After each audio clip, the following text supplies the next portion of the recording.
Mexico, samahan niyo ako. Saan ka nagluto na pit? Sa Kalahay. Kaya,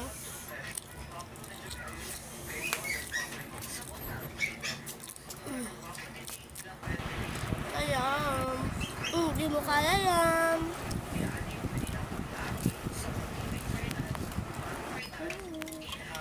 Ayan guys, mag-uusap tayo ng itlog. Ayan, sinamahan ko ako ng papa ko. Naubusan kami ng gasol, kaya dyan kami nagluto.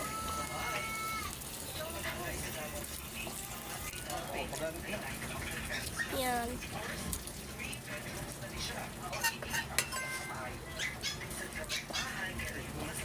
Ayan, nasira yung itlog guys. Model pa. Naman nga po, hatid natin ito doon. Kain tayo.